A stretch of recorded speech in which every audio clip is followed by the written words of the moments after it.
Some memories don't fade. Sometimes you miss the old days, but nothing changed unless you change what's around you. How you think, how you live, how you speak, how you walk, how you blink, how you talk, how you teach, how you reach. Let it sink. What's your purpose? What's your passion? Feel the pain? What's your plan? Is it plain? On a plane? Hydroplane? I'm just playing. What's your purpose? What's your passion? Feel the pain?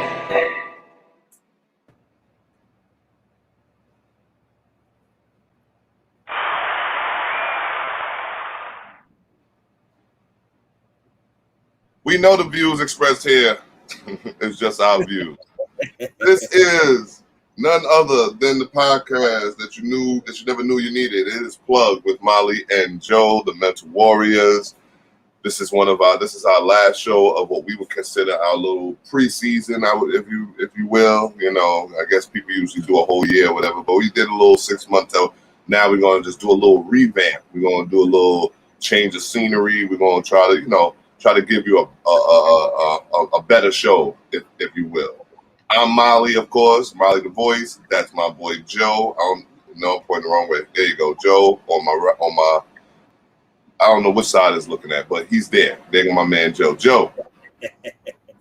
Welcome everybody. We are in for a beautiful show, and we are so great that we survived the full 26 weeks. You know, it's a long time in perspective, but we made it, and we are about to go into season 2 with some good stuff. So continue to support us, continue to stay tuned. We got a lot of knowledge to share. Yep, got a lot of knowledge to share. Got a lot of guests that's coming through that we're lining up for the next season. Got some pretty decent surprises. Joe, tell me, in this last little preseason, so to say, what's some of your favorite guests? I mean, I know all of them were great to me. All of them were great. You know, we have every guest that we bring on brings something to the show. You notice that. So I love that we're continuing that theme. But I loved, my boy Zachariah came on with the fire. You know why? Yeah. He's not considered the normal to a lot of people, and he talks the talk just as good or better than us. You know what I mean? Right, so right. It's always great to hear our vision being spoken from another person's perspective. So my man, right. Yeah, shout out to my brother from another mother, Zach. I knew that he would be an asset to the show just by my personal relationship with him. I didn't know to the extent of where in which, you know, he just able to spit it. You know what I'm saying? You know what I mean? So it was absolutely a joy and very surprising, and it was a good surprise, one of them good surprises. And you'll see a lot more of Zach. He'll have a lot more to do with what we do with our show and stuff like that. So stay tuned, man. You'll see more of Zach, man. One of my favorite guests was Mr. Apollo, man. Yes. That was one of my favorite guests, bro. Mr. Apollo, man, he came on here. He has so much knowledge, man. He had so much. Hey, how you doing, Jada? Had so much knowledge and information and whatnot, man. Listen, man, I was thrown back, way back when it came down to him, man. I was just sitting here in awe, like, yo, how can one person go through so many things? You know, like the story about James Brown, right? Was it James Brown? And Marvin Gaye, yes. Yeah, man. Listen, come on, man. You can't even imagine that. You understand what I'm saying? You can't even like imagine being in the same room with those two dudes. You know what I'm saying? Let alone one. You know. So yeah, shout out to Mr. Apollo, one of my favorite guests. Absolutely. And then we got Dr. Melissa when she came on and talked about the psychology of unity. That was great. I loved it. You know, it's good. Like I said, it's good to have different people from different backgrounds and different lives tell their story and tell it the way that they experienced it. So, you know, what's good, Sean? It was just great to have Dr. Melissa on. She was great. And I know we have a lot to talk about, and I'm pretty sure in the future we'll have her on again. Right. Because when you talk about mental health and whatnot, that's like Pandora's box when it comes down to the Black family. You know what I'm saying? It's like you open up a can of worms that you might not want to. You know, you might want to put that top back on. So, yes, Dr. Melissa Sujan, who is actually family to our producer Jada John. theirs relation. You know what I mean? No relation. No, there is relation. You know, she's like, well, yeah, and I guess brains, just run rampant in that family because she was giving it to us, man. She was hitting us with some points. She was right there with us, man. She's a mental warrior indeed, man. Can I think of time? Okay. I remember one of them highlight topics, right? Racism as an elitist weapon with Zach. Remember that one? Oh yeah, that was deep. Because like I said, he came on the show and talked about it as living the lifestyle of it and was able to bring something to it. So that's why racism as an elitist weapon. We still see examples of it even now. That was one of our earlier episodes 6 months later, and we're still seeing examples of racism being an elitist weapon. So right, they still use it to this day. You're absolutely right. I mean, I noticed I haven't seen many cops shooting us lately. So I mean, maybe that there's reports. I mean, it may not have happened recently, but there's definitely things that have being brought up that happened a few years ago, and it's I don't think it really would have made enough sense if it had happened now, because it's one of those things where you're bringing it out to the limelight now because it's not the hot topic right now, but all it takes is a little bit of protesting and it could become the hot topic again. So, real easy, always. Another highlight topic that we had, and I love doing this one, we even did a 2-part to it, and that was the clash of styles, King versus X. Remember that one? Oh yeah. Listen, Sean said he like ode to the black woman. Yeah, that was a good one. We're gonna do that again. We're gonna do that again. Oh yeah, but what I loved about Clash of Styles was that we could use that in an instance for any of our African American leaders that had agreements. Like I'm thinking about Booker T and W.B. Du Bois, or Marcus Garvey and W.B. Du Bois. They were we can do that. And they have conflicting styles or clash of styles, if you will. So we can do that again. We can do it with modern day activists now. So yeah, Dr. Umar and this other guy, right. Sits, and we can talk about what the positives they're contributing and what are some of the negatives that aren't necessarily as popular. So it's that's a topic that we can always bring back in some type of form. All right, producer, make note of that one. Clash of Styles is one of those long-lasting ones right there. Oh man, listen, man, I had a nice week, man. I mean, I'm under the weather a little bit, got a little sniffles. Thanks to my grandson, Legend. I'm gonna give a shout out to the little baby who gave me his little sniffles. But I'm all right. It ain't COVID, so I guess that's a good thing. There you go. Got it. It ain't COVID, but I had a good week, man. I had I was on set again this week, so shout out that I've been on set again. I was on Raising Kanan this week, actually, one of my favorite shows. Listen, one of my favorite shows. You're about to leave us for Hollywood, bro. I'm telling you, don't forget us. Nah, I'm never gonna forget you, Joe, man. Listen, you got a spot by my side the whole ride, man. Trust you, man. I'm just doing this so that my kids can see that it could be done, and other people have examples of it being done. And that's when when I'm there, when I'm on set and whatnot, I try to bring this same. I plug and plug all that. Everything. You understand what I'm saying? And I let them know what I'm about, what's going on, what I'm striving for. And it's a lot of networking that go on behind the scenes. You know what I mean? With that background work. And I implore anybody. That's a true story. And I implore anybody out there who's watching, who may hear the show, who may see this show down the line, because we're gonna do some rewinds or what have you. We're gonna flood y'all. We're gonna let y'all know what y'all been missing.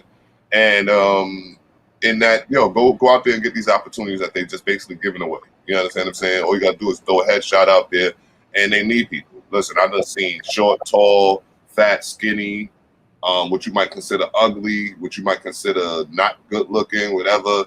Good looking, whatever you might look for, they have, people got work for you. So at the end of the day, just go out there and then the networking. That's actually the key. So that's my highlight of the week. What about you?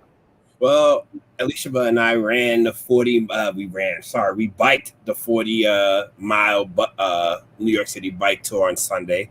Still recovering a little bit. My right knee is acting up a little bit, but we here. I'm still here doing it. Right. Listen, I commend you, man. Actually, I'm gonna try one of those with you, man. Do I have to like prepare before or something like that? Do I have to do something? Just make biking a regular habit. As part of your daily exercise routine, and it'll grow into it.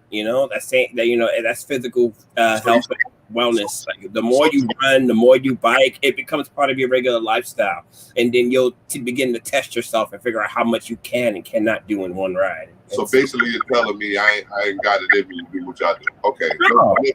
Listen, I haven't been riding for a while, so this was done. But you just got to build up your conditioning, build up your strength and endurance. You'll be fine. It doesn't want to do that. So we always go into this before we go into the next segment, and that's the platforms. We are on. What we on, Joe? We're on YouTube. We're on Facebook. We're on Instagram, Anchor FM, Spotify, iHeartRadio, Mixcloud, Google Podcast, iTunes Podcast, the eveningrush.network.com, of course. You can call in to us at 929-441-2417. We'd love to hear your words. We'd love to hear if you have something to argue against us or debate against us. It's on the bottom of the screen. Please give us some challenge, as Sandman Sims used to say. Listen, I say this, man. And next season we'll have a few more callers. We're gonna get that rocking. We're gonna get a few little other things. Like I said, we got a few surprises. One of the things that we got to do is make sure that everybody know that on YouTube we're going to start going YouTube live. We're going to push for that. Make sure that people subscribe to our YouTube channel. Yes. Subscribe to the Evening Rush Network. Subscribe. Why? Those things go a long way in the demographics of how we're able to get paid from the entities that we're streaming from. So that's why we sit there and we run down all the platforms we're on. So subscribe, share. You don't even got to look at it; just share it. You know what I mean? I do it all the time. Trust me, that's a habit of mine. I got a habit of sharing. I'm a habitual sharer, and I will not listen. I might not even read a drop of what you wrote, but I integrity. If Joe sent it, I know it's good money, so I'm gonna send it off. No, I love it. Same right. Here. So we're gonna pay homage today, Joe. Who you got today, Joe? This guy right here is a Pan-Africanist in his own right, but he wasn't a fan favorite for a lot of African Americans during his time because he was, if you want to call, I won't say he was the devil's advocate, but he always spoke from the opposite side of the fence. And I'm speaking from the common folk. I'm talking about the great W.E.B. Du Bois. Yes.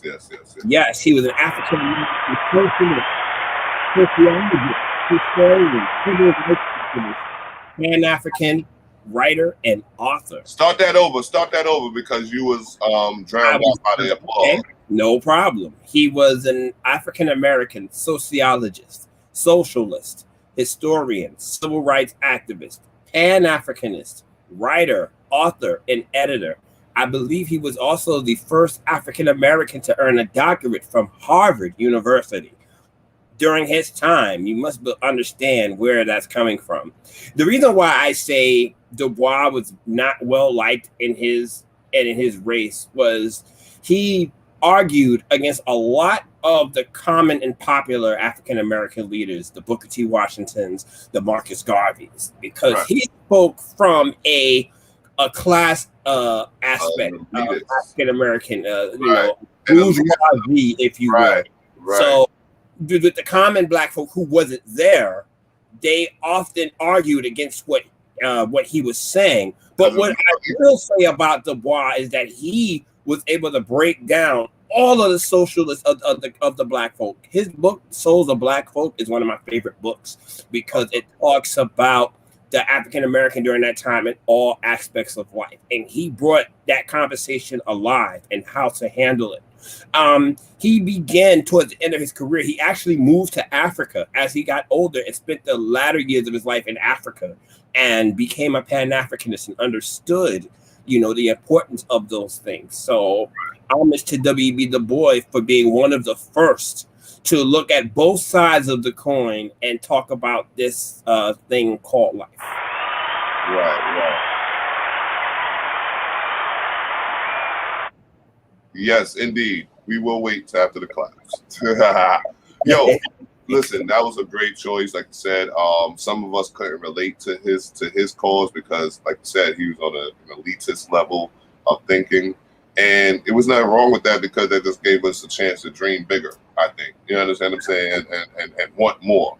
You know what I mean? So yes, indeed, he deserves to be honored in the annals of all the other great men that we've already spoken of, past and present, and in our personal lives, right? So who do I pay homage to today? I pay homage to today a Black Panther. Not any Black Panther, but the Black Panther. You know what I mean? Like the Black Panther. Like that picture is so iconic. Like look at that picture, bro. Like, come on, man. How don't you get a vibe to even start your community work or start a revolution just by not looking at that? You know what I mean? But I'm talking about none other than Huey P. Newton, Huey Percy Newton, born February 17, 1942. He died August 22nd, 1989. He was American, they said an American political activist. That's whack. I'm not giving America no props. He was not representing America at all. So therefore, he is not an American political activist. He is a Black political activist, of African descent. You understand what I'm saying? The co-founder of the Black Panther Party, the Great Black Panther Party, was like superheroes to me, like modern day superheroes. Like I didn't even believe they existed. How about that? Like at one point, I'm sitting there like, nah, this has got, this got to be a dream. This got to be, this can't be happening in this country. Like we walking around with guns and we standing up for ourselves. You know what I mean? But Black Panther Party for Self-Defense was originally named. It says he was an illiterate high school graduate who taught himself how to read before attending Merritt College in Oakland and the San Francisco School of Law. So he taught himself the law of the land, which is important. You understand what I'm saying? And it's just like I said, it was just a modern day superheroes for me, man. You know what I mean? I got everything behind what I like to do or what I'm trying to do is to have a unified front against whatever we're trying to do. You understand what I'm saying? And that's what they tried to do. And of course, what happened to the Black Panther Party, like most things that happen in this country, they got infiltrated. You know what I mean? We got the Fred Hampton situation. You know, you don't have Fred Hampton without a Huey P. Newton. You know what I mean? You don't have Angela Davis. You know what I mean? You don't have Tupac. You understand what I'm saying? Right. You want to go to that. You want to go to a close in time situation. You know what I mean? Because his mom was a Black Panther. And in being a part of something so amazing and so great, guess what? You then become it becomes natural for you. You understand what I'm saying? So shout out to Huey P. Newton, man, and the whole Black Panther Party and their legacy and their history. It's sad to see how they went out when it came down to it. He was accused of murder, murdering a cop. You understand what I'm saying? From what you gather is self-defense, but how they gonna do. You understand what I'm saying? Definitely. So shout out to Huey P. Newton. Bravo, brother. Bravo. Without you, there is no us. Trust me. And there's a lot of us that owes everything to you. There's a lot of us that owes everything to you.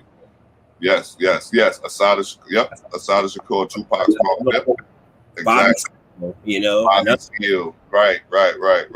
So what we do right about now, what we're gonna do, and I hope the producers listening, is we're gonna start having segue little music. Like we're gonna do some type of segue stuff, like going into the current events. We're gonna do something like that. We're gonna to put on a better production is always good, right? Because we're trying to level up, is what I said on Facebook today. We're leveling up.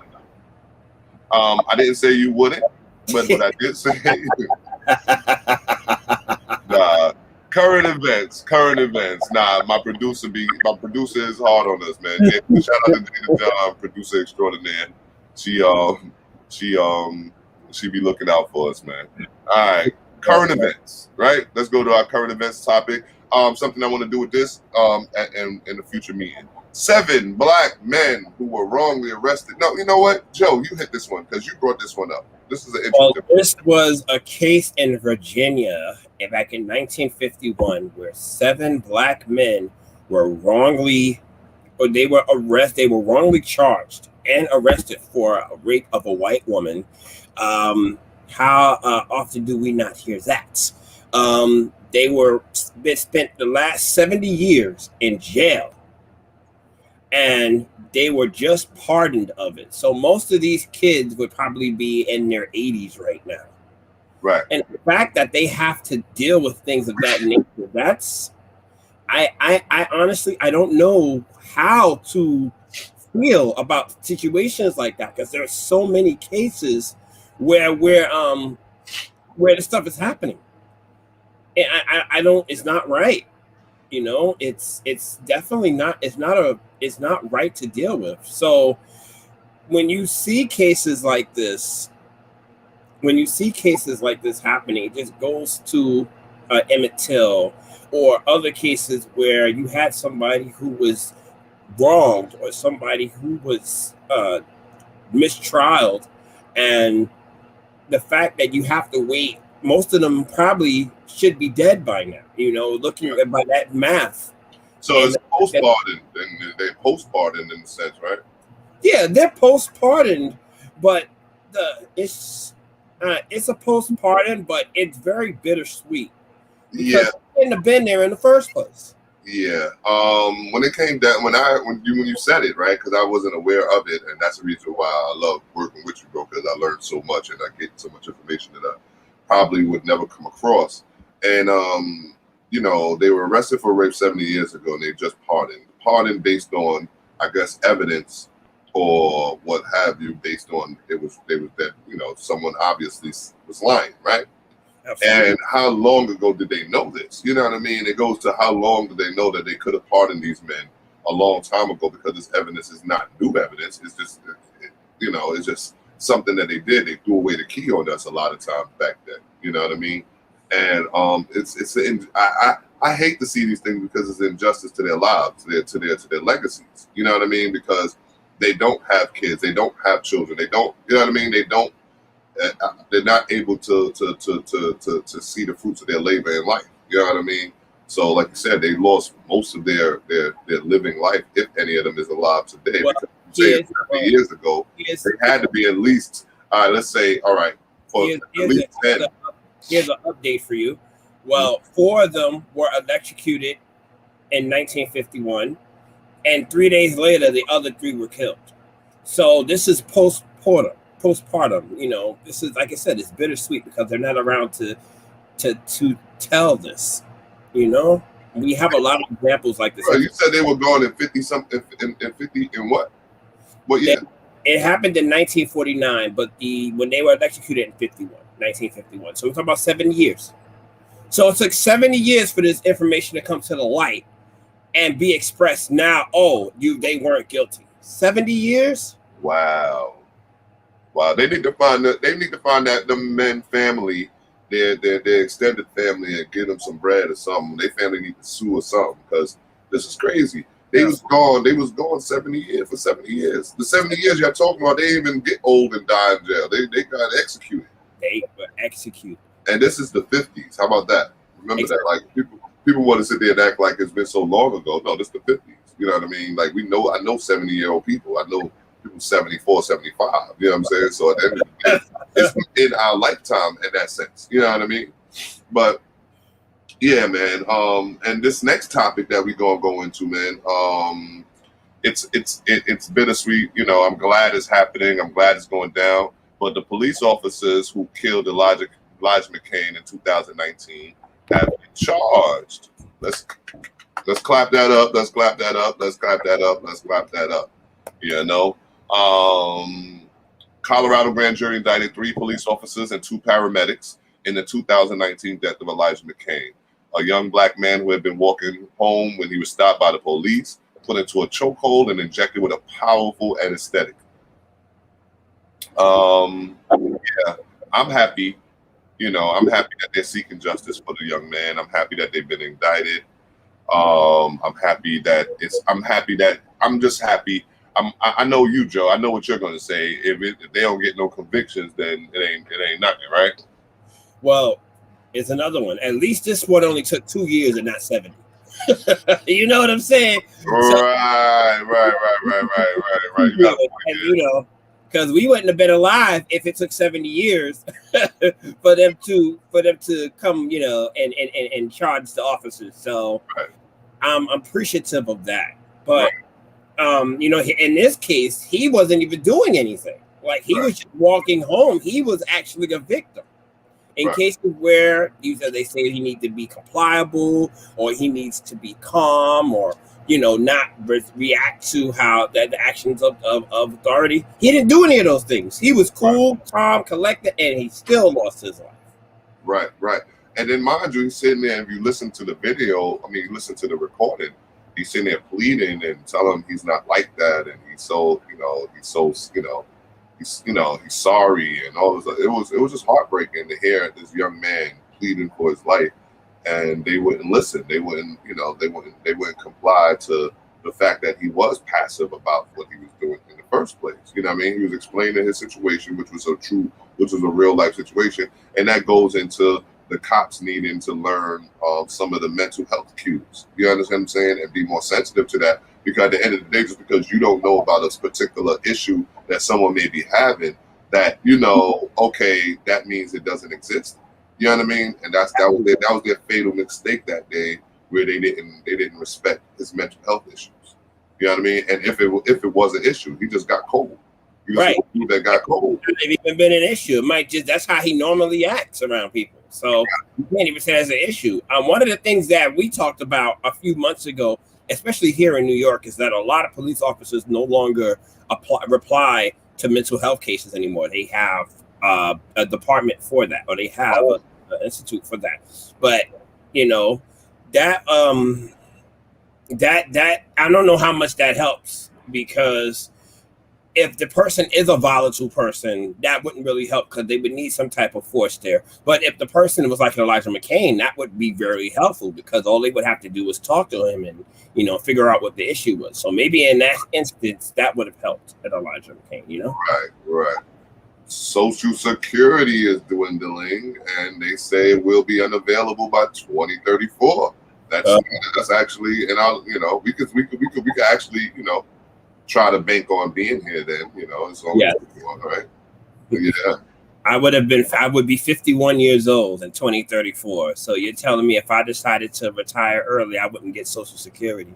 And I've been paying Social Security since I was 16 years old. So that's very interesting to know that now. Like, why, our producer brought it up, why are we paying for it still? Right. It's not going to benefit us. That should be taken from this point on for the next 10, 11 years. Right. Until they can make it up again, because it's not going to benefit us.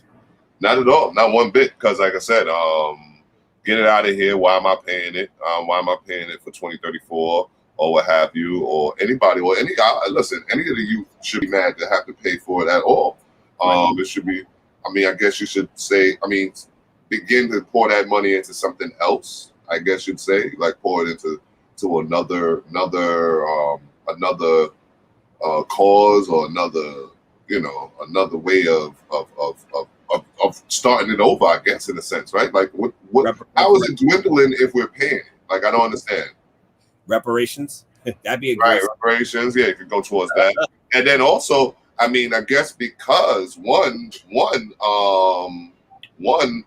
you have older people living longer, I guess, right? You gotta, thank God I have a few silver foxes in my life, you understand what I'm saying? And they just keep going.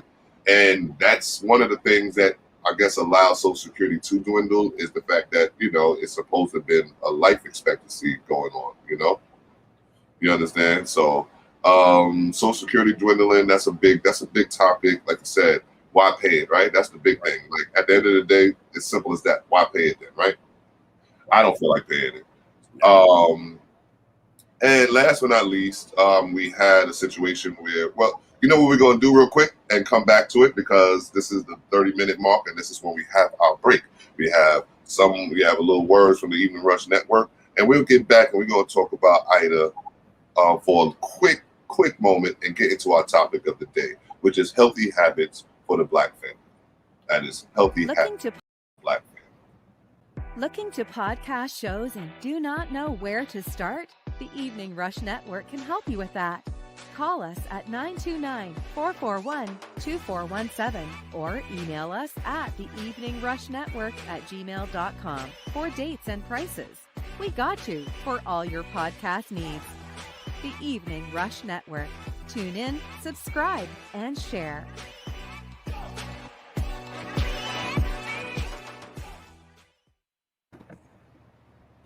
We are sponsored by Baller.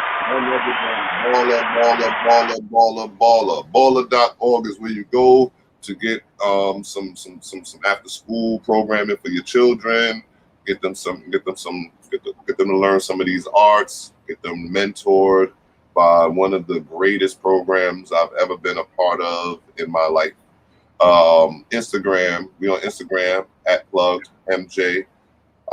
We are also on the Evening Rush Network, of course, and the plethora of platforms that we spoke on in the beginning of the show, which we'll repeat at the end of the show, right?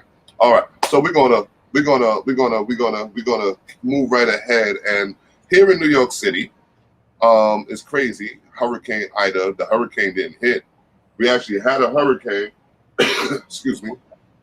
We actually had a hurricane that was supposed to have hit last week or what have you. And it was less rain than whatever happened this week.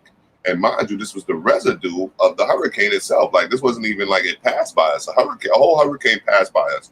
And the damage that was done in this rainstorm, in this tropical storm, was I never seen it before in New York City. No, this was crazy. They say that this was in the tri-state area, the worst amount of deaths that existed up here in the north, because we're not used to getting these type of hurricanes or tropical storms, if you will. About 8 inches of rain fell in New York City last night. Right. It only lasted for like 2 or 3 hours. Right. And the crazy part is, I've been through an actual hurricane in New York City. We've been through it in our lifetime. Like, they literally, I saw the tornado in Newark and all that. So I've been in a hurricane in New York City, the one that hit, and where you see the wind blowing, the trees bending, all of that. And the amount of rain was not like, it wasn't that amount of flooding. I'm talking about, I was actually outside last night and I saw the cars. Sandy was one. You're right. Sandy was definitely one. But I don't know. I've never witnessed the carnage. I never saw the many cars just stranded on the street. And mind you, by the time I saw the cars, no water was there. The cars was just stranded. So I'm like, what the, like, you know what I mean? Like, what in the, like, how did you get stranded? And then the water is not even there. Like, you're just driving past a graveyard of cars. And it was crazy, you know what I mean? So, prayers up to anybody affected by Hurricane Ida. This is, for me, this is just a sign of global warming, our global warming issues. And we could speak on that topic in the future. What you think? Absolutely. We have to bring it to the forefront for sure. Right. So Hurricane Ida and what happened here in New York City is just one symptom, just one sign of what we consider a global warming issue that we're having, that we're neglecting to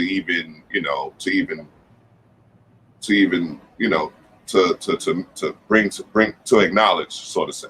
That's the word I'm looking for, to acknowledge. So there's that. But topic of the day, right? Topic of the day. Joe and I were sitting in our little chat, our plug with Molly and Joe chat, and we were trying to come up with certain things and whatnot. And Joe just threw out there habits or something. And you know what? I said that's the topic, healthy habits for the Black family. And this is it right here. This is what we need as a closeout to our show, right? What you think? I mean, like, this is a closeout. I mean, we've talked briefly on this earlier in the year, not to this extent that we're going to talk about it now, but it makes perfect sense because this is what our program, this is what we want people to know about, and what we think is best for people, for especially habits for the Black family. So, these are things that you must know and continue to practice, because the more you practice, the more it'll become popular for you to do. Right. And this is like I said, I mean, as much as we were speaking about the history of the Black family and the history of our people, and talking about our struggles and the such, this is the time where we're basically just giving the information necessary for us to grow as a people, to grow as a human being, to grow as a nation, to grow as earthlings, as they would say, right? So our first healthy habit that we want to say is communication. We want you to get into the habit of communication and communicating with one another. All right. What does healthy communication look like to you, Joe? Healthy communication looks like, it's something that I think a lot of us are lacking in relationships. We're lacking in families, because everybody is headstrong in being right or proving a point.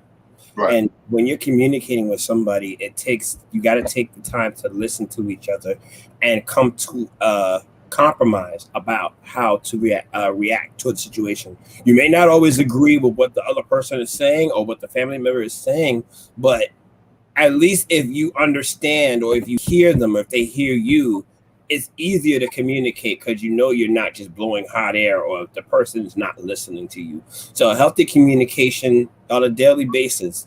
If you have a situation, bring it to one of the things that I used to do when I was younger. I used to do a little round table every once in a while, right? At the end of the week. And me and my brothers would sit around and talk about some of the things that were going on, some of the things that were bothering us, some of the things that maybe one of us might have done to each other. And that's how we got our points across. And we were able to, move past whatever was bothering us, or whatever was ailing us, if you will. So maybe a lot of that needs to be more practiced. And it used to say, growing up in the Black families back in the days, dinner time was that time for communication. Right. We sat around that table. You didn't see each other all day. So when y'all sat down to eat, as you're eating, that's when y'all having conversations about your day, something that might have bothered you. And that's where you sat down and baked bread, as they called it. So I think we need to get more to that, baking bread. I mean, I know it's different now because everything is so instant and gratified. There is no time to really sit down and talk, but we need to practice sitting down, having conversation, and understanding each other. And that's what I think healthy communication is to me. Right. Healthy communication is a matter of listening. It's a matter of using these instead of this more time than not, right? Because that's talking about your issues, or talking your talk. That's not really the problem. The problem is the people listening. You understand what I'm saying? Is people listening to one another? Is people trying to listen to one another? So healthy communication in the Black family is key when we're listening. You understand? When we're being heard, when we understand that you might be wrong. You understand what I'm saying? And in hindsight, being wrong is not a problem either, meaning you'll find out later on that you were wrong. So bring it back and communicate that with your family members just as strongly as you might have communicated that you were right. You understand what I'm saying? Like, you were sitting there all argumentative and this, that, and the third, but then as soon as you find out you were actually wrong in the situation, there's no communication to streamline the feelings and the emotions that went behind the argument in itself. That's right. The same energy you had when you thought you were right, use that same energy when you thought you were wrong. Right. So communication around the board is about respect. That's what healthy communication looked like to me. Respecting one another's words, respecting one another's knowledge, respecting one another's understanding, respecting one another's lack of understanding, if you will. You understand? Meaning you have to be patient enough with the people that you're around, because everybody don't have your knowledge that you have. You understand? Some may have more, some may have way less. So understand what that is for you and your family. So that's one of the healthy habits that you can have in your family is communication. I got a question though, Joe. All right. So if you will, right? It says, what general issues impede communication? Like, what gets in the way of communication in the Black family, so that we can help people unravel that? Easy. Lack of communication, gossip, rumors, all of those things impede communication because you're going on a what if emphasis as opposed to a what is. You know what I mean? So when you're thinking of gossip, rumors, I'll give you that for example, or keeping secrets. Right. There's never going to be a true, honest opinion about anything. It's never going to be a fact. So when you're basing your communication off those things, it'll never be 100%. And what you have to do is push that BS to the side and come honestly at 100% correct. Keep it 100, as the young folks say. Right, because they're not being transparent. They, they're keeping all these family secrets. Don't allow for transparency and don't allow for people to make the proper choice when it comes to family. You understand what I'm saying? Because you're hiding each other's wrongs, or if you will, you know what I mean, or mental issues, because a lot of it is mental issues, and we're going to speak about that in one of the topics of habits. You know what I mean? Of getting into the habit of respecting certain things, right?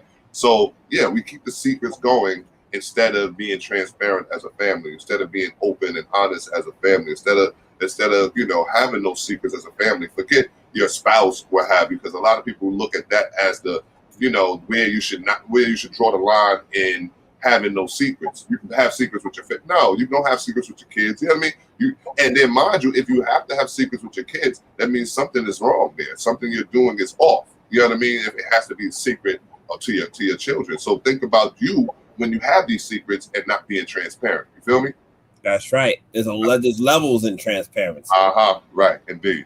Moving on. So we got nutritional education. So we want to get in the healthy habit of teaching nutrition in the Black family household, right? Because you have all of these things going on in the black community. All the fast food restaurants, all the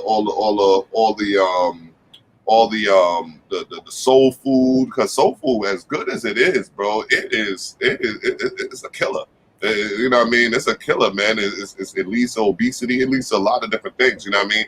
So this is a habit that I see more nowadays in the Black family. Like I see it happening more than it probably did in the past. You know what I mean? Because you have all of these healthy options and stuff like that. You got more vegans, I'm sure, than we probably had in the 90s or early 2000s or what have you. Because I was actually a vegetarian at one time as well. So nutritional education in the home is important.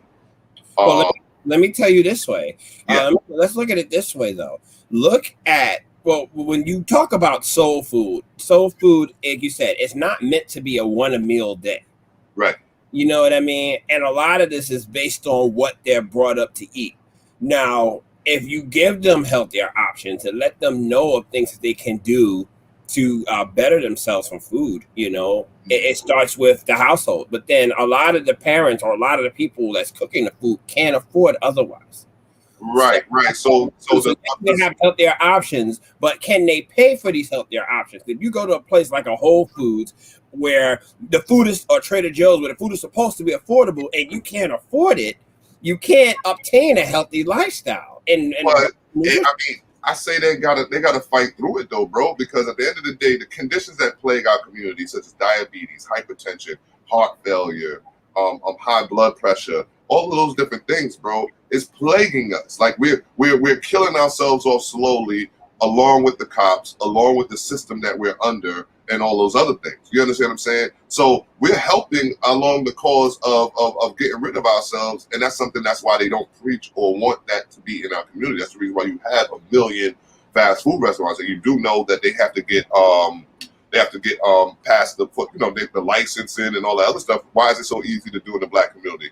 Why is there such an abundance of fast food restaurants in the Black community, whereas in their neighborhoods it don't be an abundance of fast food restaurants? They're there, but it's not a McDonald's this block and then 2 blocks down is another McDonald's. You understand what I'm saying? There's a McDonald's for that whole area maybe, and you just have to go there if you have a taste for fast food. But when it's put in your face constantly,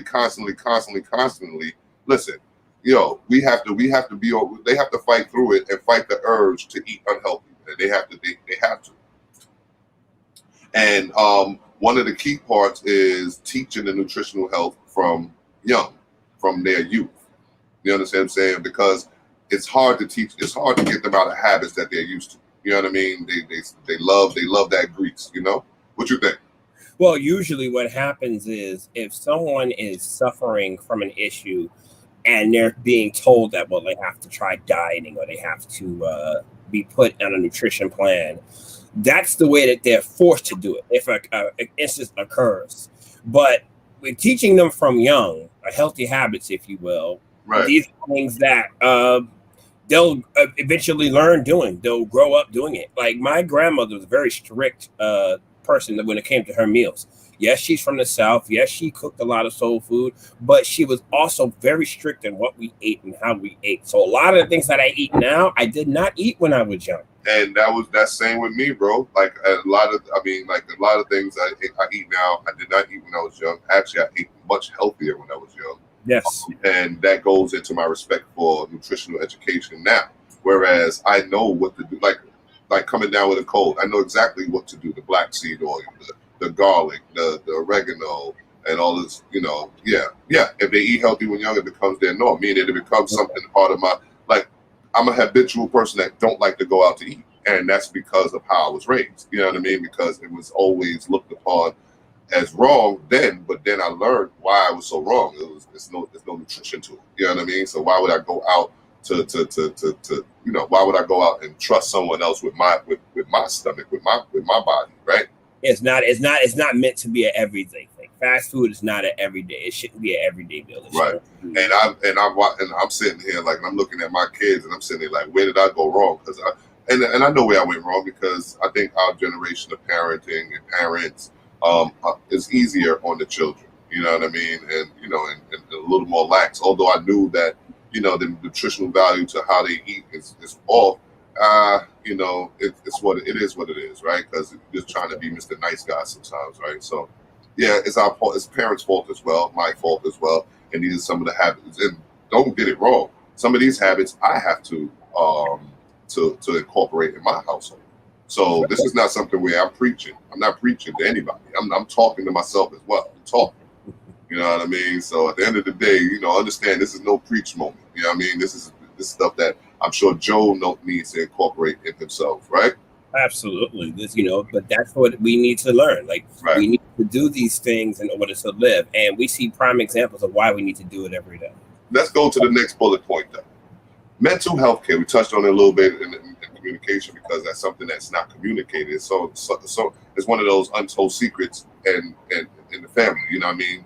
That people have mental health issues, whether it be autism, whether it be just schizophrenia, whether it be any of these other different ones, right? So what we need to teach in the household is, and this is a simple one, therapy is not just for white people. Simple. Right. Therapy is not just for white people. You know what I mean? Let's get in the habit of understanding the signs of what mental health issues, and just get in the habit of, listen, just going to make sure, you know what I mean? You got, you know, you get everything else checked. You get your heart checked, you get your blood, you know, you get all these other tests, but people don't test the brain. Their minds. That's right. And that's the most important one, because if you lose that, and nothing else will function correctly. Right. So it's, you know, so that's one tip. Therapy is not just for white people, my black family. You know what I mean? And meditation and self-care as part of mental health and wellness is important. You know what I mean? Meditate, self-care, meaning taking care of yourself. Go, take some time out to yourself.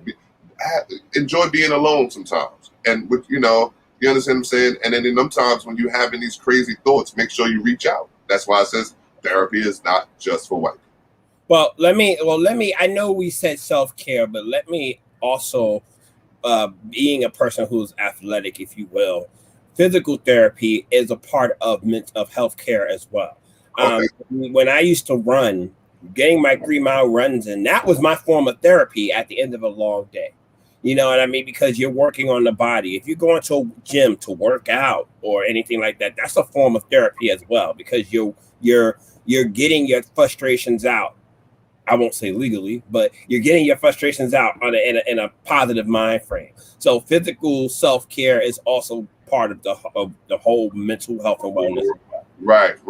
Because you're, like I said, taking care of self, you know, going to the gym, running, doing something in a physical sense is part of self-care. So self-care is important in mental health and wellness. All right. So let's get in the family. Let's get in the habit of speaking on mental health care. Let's get in the habit of teaching our children from young. And one of the key parts about all of these habits is teaching these kids from young these habits. You understand? That's the key. That's how it's going to stick, as they would say, right? Yeah. So moving on, we got another habit that we want you to get into. We want you to get into speaking in the household about financial literacy. They should not have to rely on outside information when they have insider information, which is the parents. Right or wrong?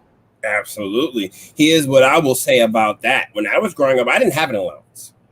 That's not something I learned until I got older. And then when I became a youth and I started working, that's when my allowance began. I didn't have an allowance. Right. I didn't have the ability to spend money because I didn't have money. Right. So that's something you have to learn as you get older. But a lot of it comes from culture and society when it comes to financial literacy. When I was growing up, Jordans were the thing to wear. Jordans were $200, $300 a pair of sneakers. Right. And you did what you had to do to get those sneakers. As a parent, you begged, as a child, you begged, you pleaded your parent. However, there's nothing wrong with the product, but you have to teach your child the value of money. Right. If you teach them the value of money, whether it be doing something, working early, chores, and they get paid for it, there's nothing wrong with that. But if they understand there's a value to it, they won't spend it as much. And I'm doing that as you get older, or if if a day where I decide to have kids, these are things that I will teach my kids. I will teach them, if you want something enough, this is what you have to do to get it. Now, you understand there's a value behind what you want. And then maybe in the process, they'll learn if they're going to either want those things or they say, hey, maybe if I put some money aside, I can find something a little cheaper or find something a little that's not as expensive. It won't be a bad thing. Right, because I've seen parents basically just give their children everything, and feel like that's good parenting. And I think that it gives them a false sense of like I said, of financial literacy. It's like, all right, this isn't how the world works.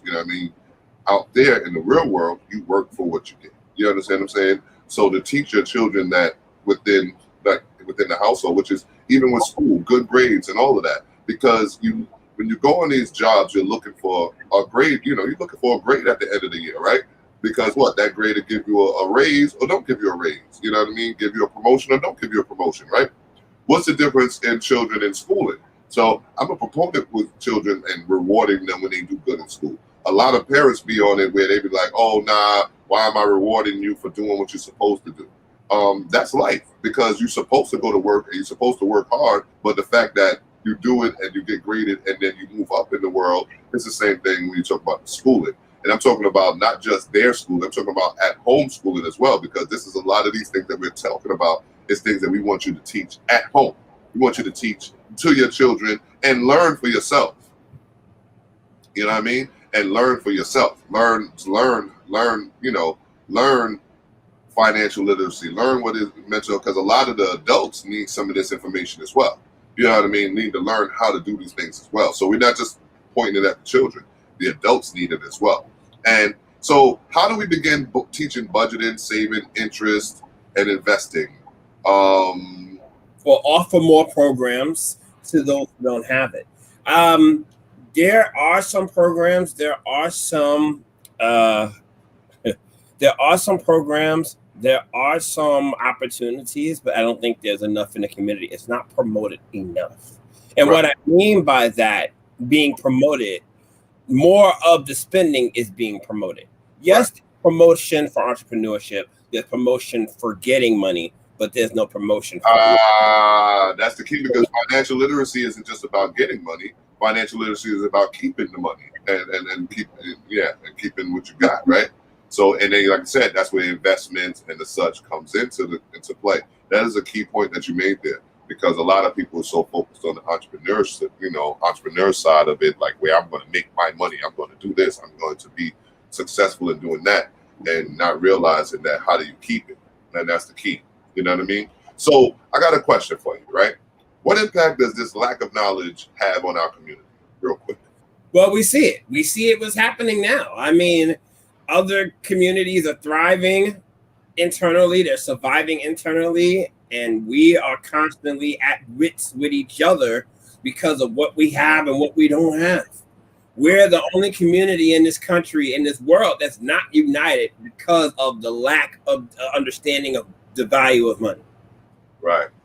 Yep, and that's indeed true. It says we don't value what we do get. You know what I mean? So yes, the lack of knowledge is hurting us bad, and I think I hear it enough in the streets. So the streets is talking. You know what I mean? I hear about financial literacy programs here, there, and everywhere right now, and I think that it's getting to the point where people are starting to learn. There's a lot more of us investing in stocks and stuff like that, and all these other different things, just different avenues of making money, and how to make residual income, because that's another thing. That's one of them other topics that they need to understand. Residual income, meaning I'm always going to keep getting this money because I've made a good investment.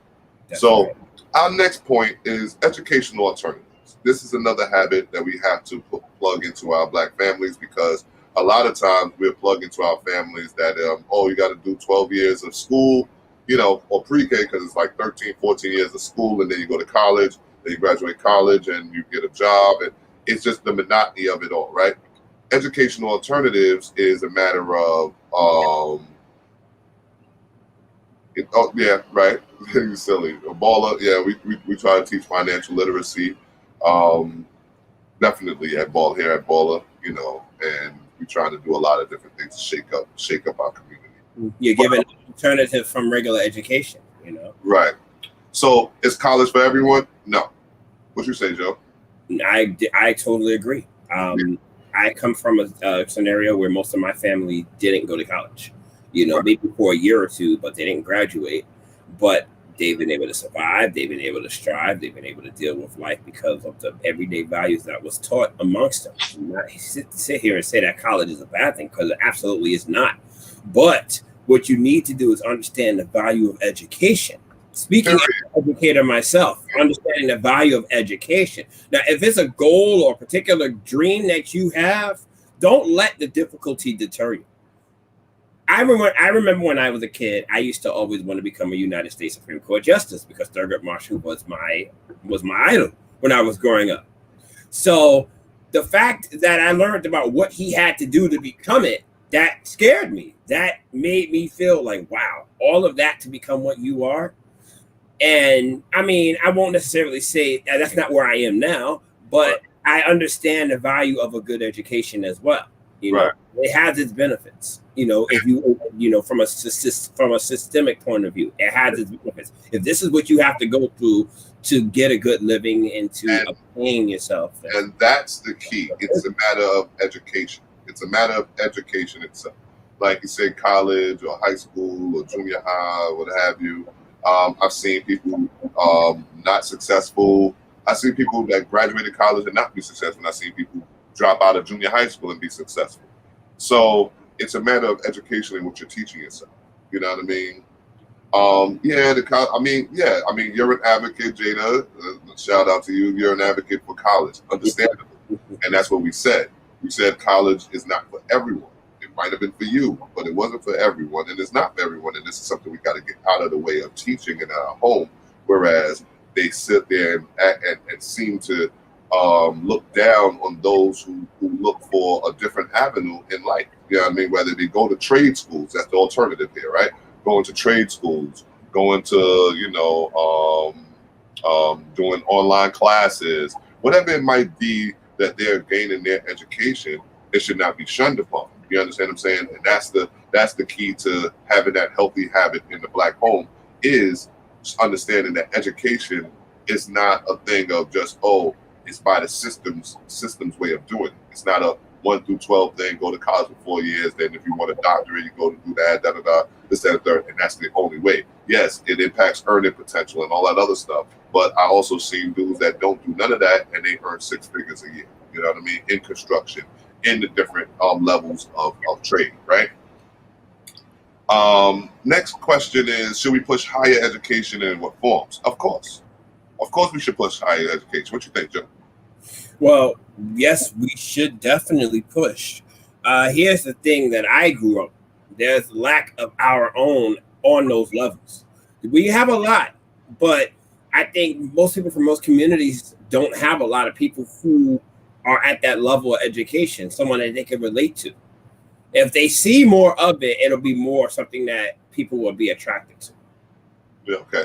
So yeah, I mean, yeah, because like one of the writers said, one of the first people writing in said that we have to choose but have validity in both, and that's where the education alternatives is key, because the word alternatives is different avenues. So we're going to speak on college, we're going to speak on trade, we're going to speak on many different avenues, and where in which you can learn who you are, right? So with that being said, we have to get our educational alternatives become a habit in the household, speaking in the household about different things that they can, that they can accomplish. You know what I mean? Before we close out, we're going to touch on two different topics, right? We're going to close out in, I'd say, next 5 minutes or so. Dawn is here. Dawn is back. He's giving us the cue and all that other stuff. But I'm not rushing it through, but because these two actually goes into us closing out. You know what I mean? This is our first preseason show, and we could close out. Yes, the children can legally earn income as well in multiple ways. That's what I'm saying. Alternative education is that. Like every which way you speak of in educating these kids or educating our households in alternate ways of educating ourselves in earning money and doing things. Listen, I'm all for it, and that should be the habit. You know what I mean? The next habit that we should worry about, and I'm a real proponent for, is affection and love. You know what I mean? Affection and love, and particularly amongst the black men. You know what I mean? Showing father, son, and brotherly love. That should be something that's more habitual. You know what I mean? My brother Joe, like I said, the relationship we have, we always show each other love. You understand what I'm saying? That's how come this show is so connected. That's how come this show is what it is. You know what I mean? That's right. I mean, that is the key to a lot of these habits. If you show them at young that they care, that they mean something, that is easy to collaborate, that is easy to be together. If you show these things to your kids and the youth of the world at a young age, they'll have no choice but to follow. Right. Kids don't follow these habits because they're not around it. They don't see it enough. Well, I can speak to it. Yeah, So, I can speak. Go ahead. No, that's the reason why it's a problem now. And right. you become of age and you realize you can't express something you've never had or you didn't see a lot of. Well, I can speak to it personally because I felt my father loved me. You know, I mean, I think my father loved me more than a lot of people or what have you and whatnot. And we had a bond. You understand what I'm saying? Kind of toxic bond. You know what I mean? I'll get into that story another time, but it was a bond nonetheless. And I wouldn't say toxic in a negative way. I just mean some of the things that I was around, I shouldn't have been around. Some of the things I saw, I shouldn't have seen. Some of the places I've been, I shouldn't have been. You know what I mean? But it still made me who I am, and I'm grateful. So therefore, I should have been these places, I guess, in a sense, right? So that goes with the showing father, son, and brotherly love, because I, in turn, show my sons that father, son love and that brotherly love. Even more so, I'm actually a little more, loving than probably my father was towards me. You know what I mean? And that doesn't negate or take anything away from him. I just know that I had to make a habit of showing them more love, make a habit of being, a bond like no other. You understand what I'm saying? We all we got, so to say. You know what I mean? Like New Jack City. You feel me? And one of the things we have to do is change the narrative around black men being affectionate. You know what I mean? We could hug one another. We could say, "What's up, brother? What's up? I love you." You know what I mean? Like, Joe, I love you, bro. You know what I mean? I appreciate everything about you. You know what I'm saying? So that's why I said this is beautiful in closing out, because it's all about love. You know what I mean? This show is about loving our black people. This show is about loving our sisters, loving our brothers, loving our job, loving what we're doing for the community as we go into the next habit. Right? You see the segue there? Yeah. Look, I love how you put it together. Right. So the love of the community, right? So the next point is healthy habits is community engagement and togetherness, meaning unity in the household, which extends out into the street. Right? Listen, I believe we grew up in a time where, we didn't know, but we at the end of it, where if our parents didn't catch us doing something and our neighbors did, they handled the situation. You know what I mean? Right. And that was part of it, looking out for everybody, not just your own. You So- know, because that, you know, if you express that, you there's no way to escape it because everybody's doing it. Right. So I'm gonna run it back down because maybe people writing it down, maybe people jotting it down. That's something that maybe we'll jot down. That way we could just bring it back up one day and just be like, these are them habits, and we might add on some of the things that we didn't, you know, have. But affection and love, bro. Like I said, nothing but love, man. We got to make that a habit in our households. It needs to be said in our households. I love you. I love you. I love you. I love you repeatedly. You know what I mean? Community engagement and togetherness, man. We have to build the community. That's what Baller is all about. That's what Big Apple Police for Camera is about. That's what Joe is about. Everything Joe does is about the community. You know what I mean? Everything I do is about the community, except for the little Hollywood stuff. But that's about the community as well because it's just showing, giving examples of us being able to do more, right? Absolutely. And I would like to say, with that, Joe, last words. This has been a great closeout to our first season, and we just looking forward to bringing more information, more topics, more people on that want to be mental warriors like we are. You know what I mean? We welcome open invitation to everybody, even though we don't necessarily agree, because you bring something that we can help mend and help put together, mold, if you will. Right. Yes. Congratulations to us, man. We did it. It's done. The healthy habits is communication, nutritional education, mental health care, financial literacy, educational alternatives, affection and love in the household, and particularly amongst Black men, and community engagement and togetherness. Get out there and make a change. Stop talking about it. Stop being Facebook bullies. Get out there, make a change. Share our content. We here. We ain't going nowhere. It's Plug with Molly and Joe, the Mental Warriors. We did it. The first preseason is over. When we come back, watch the newness. Peace. Peace.